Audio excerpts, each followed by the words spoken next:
busy yung isa dyan, oh. Tingnan nyo. Diba? Facebook galore. So, ito yung baggage namin. Yan. Ano yan eh? Tatlong bag. Meron pa sa likod. Pero hand carry na yun. Look. My shoes and his shoes. Tatago naman, baby. Tuhod yung nakikita. Ano to eh? Anong version to? Ay, ano to? Doe.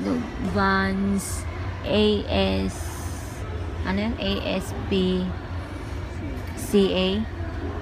Yan. Tatlo kami nilakihan. May ganyan.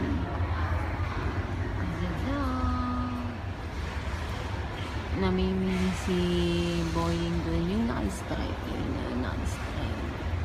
Namimili siya ng food namin habang naghihintay dito.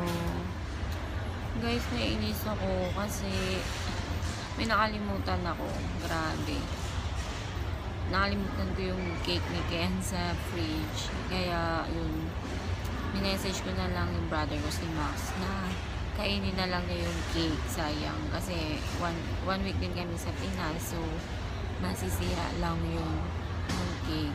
Kaya, ayun. Anong lungkot ako. Kasi hindi kami nakawin ng birthday ni Kehan sa Pinas. Kaya binila ko sana siya ng cake. And then, pagdating namin, bublow niya. Kaso wala. Nakakalimutan ko. Kiwi. Bumili si baby ng kiwi. Ano to? Kiwi nectar drinks. It's a natural. 100% natural. No preservatives. While waiting sa flight namin. And then, bumili siya ng M&M's. Ayan.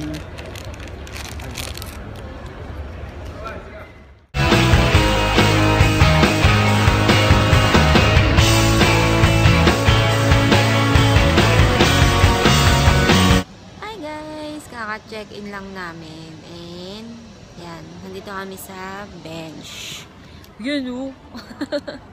Nakakatakot. Kakagulat. Hintay kami dito ng boarding time. Kaso, ano pa lang, 10:20. Yan. And yung boarding namin is 11:45 pa. So, 1 hour may git pa yung paghihintay namin. So, yan. Haggard match from night shift. Ay bag galore. Walang tulog.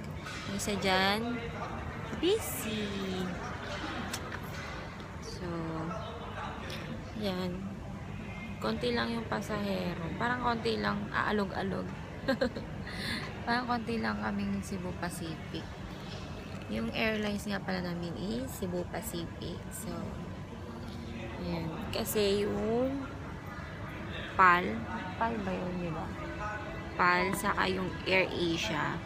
Sa Manila lang siya.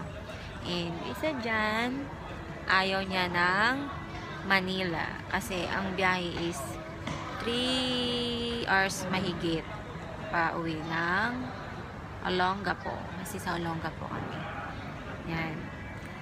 So, ayaw niya bumiyahe ng umaga. Gusto niya ng gabi. Yun. Busy yun. Tingnan nyo. Yun o, tingnan nyo. Yung nilalaro niya. Ano yan, baby? Modern Combat. Modern Combat. Modern Combat. Yan. So, see you later sa Philippines.